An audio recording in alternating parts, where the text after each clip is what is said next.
Au nzambi na maboko nayo mtu salamu kinalula mtu salamu sala huyu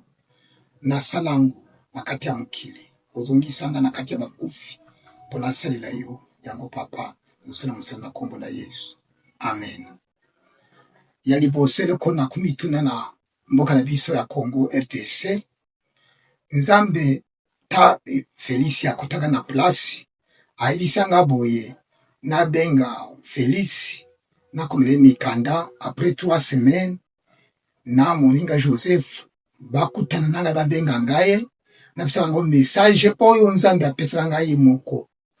po nashe etambula malamu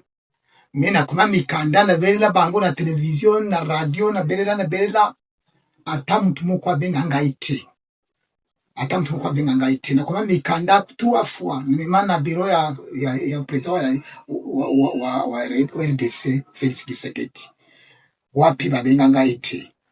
me natawa na bisa bango na television bisa bango mo protéger mboka na bisa na moni bayimi bazokota surtout côté Goma na Bukavu ti kuna nyoso foto nyoso mo protéger yango basala kangote même muza bajene ba protéger frontière nzambe na bandiko lekisangai nzambe na kisingai boisoki bayete problème kozana kati ya mbo na futambongo ba sandra na television presque même 5 mois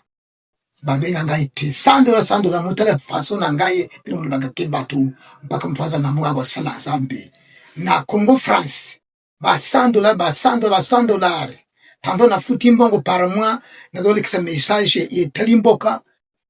mois na futi $400 mais pourquoi mukubaboni usabote nzambe bongo nzambe atindi mtu na yatikise misala nyonso mona bakonzi amibale o atiki bokonzi na azana bokonzi ose na bango upisa ngo message ya boy na beli bango pombo kevanda bien Felici abengite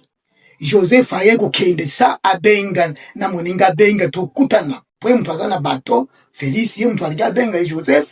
nanga ina yeba bengika kombe musana nzambe na bisango message nzambe le eri bango ndenge banga message te yango kaka omoniki makambo abitumba epana ngaye erena cyanga ngo bango mibale posiki babenga ngabitubelike sala mati eringe sala matamu tete eza ba secret ba bisa aibisa ngai na kodisa bango ndenge bango travailler eza ndenge bazo raisonner eza ndenge nzambe bazo raisonner te mboko eza nzambe eza mutu te so kinzambe aboyo lele okotelemela mboka uite okutavaka na biro mokote bino muzo sabote basana nzambe bino momoni basabate nzambe nyoso bazabate bakisi so kinzambe bisanga nation na sala nango na sala musena nation oyo nazonga na kati ya liwa alobi musena presio nation congolais so kiba mbinga baladi makambo nzambe azobisangaye nzambe akonfirme bango na bongo moko bakozwa maloba ya nzambe oya kupesa bango memele ba vision na bana bango na batu mususu bakozwa maloba nzambe nzambe atravaga batu bakutana ngai sika na bonde na ka depuis longtemps ya gawa tanzania papa sersita batu amona gangaye babali ko ba rikete na bango na bonde pona bango après ba confirmer bango moko yango bandi manga kena za prophète de nation sasa bino mozo pona ba prophète mususu solution zo mona te pourquoi anka moponi mokonzi mukoza poni prophète amoni ya tena nation ye mtu azana mukomba ya mboka ye mtu ifa alebela nzambe nzambe ni alobe naye bino moyebi nzambe sika poni mtu kome prophète azana droit liboso nzambe kusona nzambe ndenge masolo mtu asoloka na mu nzambe ni ndongisie maloba aba bakonzo de jemboka apesi bango mitindo nzambe apesi pomboke et travailler mene muzona ba Amerika memba za place wana bazana pouvoir na monde entier bazana prophète eza prophète moko tukusaya uta États-Unis tusolnaye ye mtu meme alobeleka ba pasteur Bukavu bapesa nga recommandation nga kutambule partout au monde eza bino mofubali sangaye posinga Congo leje comme na paix mofubali sanga po moninga koyamba ngaye na sala musala Congo za na paix ça dit ce qui vraiment olobi ozaga président olingi nzambe il faut comme ça na ye oye tele soki makambo za nzambe ubieza ya satana batu mingi basalaka kumezilenga tana yaka babenga na chrétien so bonde kawa na Kinshasa na 2006 batu nanzambe mtu batu nanzambe ndazi papa seti talwemba ba meka menza ndabisa ngo mukuma pu ifoba protéger nga ifoba sali sangaye nandi nasalaka na bango 7 mois wana Kinshasa natanaga message 1+4 ba mona ndenge kana ndenge ezali confirmer pona kana na via gouvernement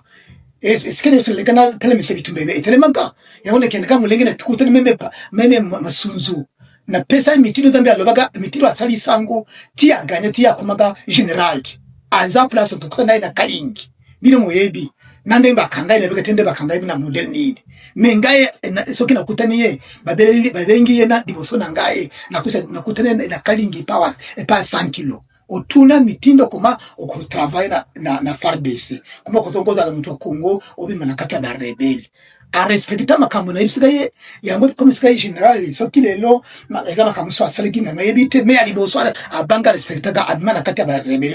ya Rwanda yango wana umunenga ba rebeli ya Rwanda bakima bitumbe sila tina yeko to nyoso na kama campaign guswa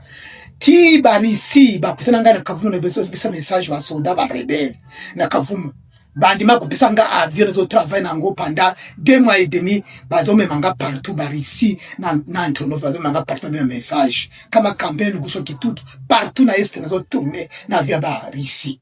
pala droit de Dieu sans payer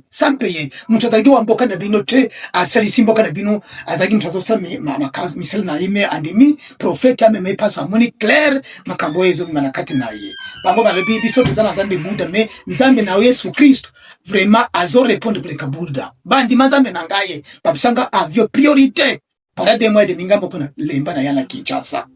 gouvernement kinanga avio na wimbi dir na kindo yekuzwanga ina yana Kinshasa lelo mtu zana pouvoir ndambi ya lobby il faut na mona yo benga ngai ne nanga telefone yoyo obenga ngai vraiment tokutana tosela nzambe kuma tokosala mboka we prevanda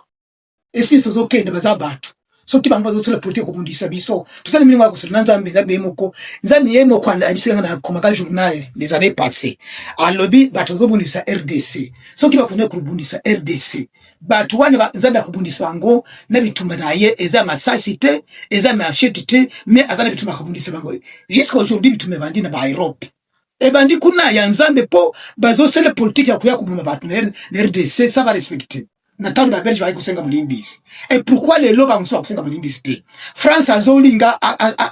asunga Rwanda enzama na mute oko akomona bitumba nzambe so kia kondwe kubundisa RDC tous les pays qui doivent combattre l'RDC Dieu m'a parlé que il doit faire leur guerre avec les gens là avec ces pays qui doivent combattre RDC et vous allez voir ça c'est le pays de Dieu vivant. Il faut moyen baké nzambe akosoka tena kuma ba journal les journal wana ezali motel ba journal sina konga ba journal mokomone ba journal eza presque 4 ans dans le Bongo et la guerre de Dieu est déjà commencée en Europe dans les autres pays. La guerre doit terminer ici, ça doit rester là-bas si on respecte la parole de Dieu. Il faut pas respecter nzambe battre RDC dans la paix. Même Chine a RDC dans la paix. France a RDC dans la paix. Peignons soit combattre RDC. Il y aura la guerre de Dieu chez eux. Et vous allez voir ça que Dieu ne m'a pas. Et c'est là que Dieu vous donne un serviteur de lui pour que vous pouvez lui comprendre, de l'écouter, ce qu'il doit parler. Il faut voir l'état de se donner devant lui et pour écouter Dieu. Et Dieu aussi doit te parler. En passera son serviteur, Dieu doit te parler et vous-même, vous allez comprendre que Dieu parle dans les gens. Tout le monde commence à voir que Dieu ne parle pas. Dieu cause avec ces gens qu'il a choisis. Ce n'est pas de dire que vous-même vous faites des réunions, des conférences, d'aller là-bas et là-bas, mais on ne voit pas les solutions. Mais Dieu a une seule solution. Le moment où j'avais travaillé dans la guerre de RDC, j'ai trouvé les solutions. Et j'ai venu à Kinshasa pour présenter mes documents à la nation. Et on avait vu ça. Ça est là-bas à la nation. L'autre, ça est à l'hôtel de ville. C'est la cause. Si vous fermez les oreilles, je ne vois pas la paix. Il faut rester calme et appelez-moi. On cause avec vous. Et c'est la cause Dieu avait me parlé que je peux faire la repentance nationale. Il faut retenir la repentance nationale. Première chose. Toute une repentance nationale. Nous demandons le pardon devant l'Éternel. Nous tous, nous sommes les pécheurs. Nous pouvons laisser les péchés. Nous pouvons se repentir devant l'Éternel. Que Dieu nous pardonne. Après, on doit commencer avec les autres œuvres. Yango wana Félix. Président Félix Tshisekedi il faut benga ngaye pangu tosolola na nzambe soki asolo bakozaka mwana wa nzambe za musana nzambe ngasoloza président oyebi nzambe olingi nzambe adirige mboka oyo benga ngaye tosolola na nzambe assemblée. Merci.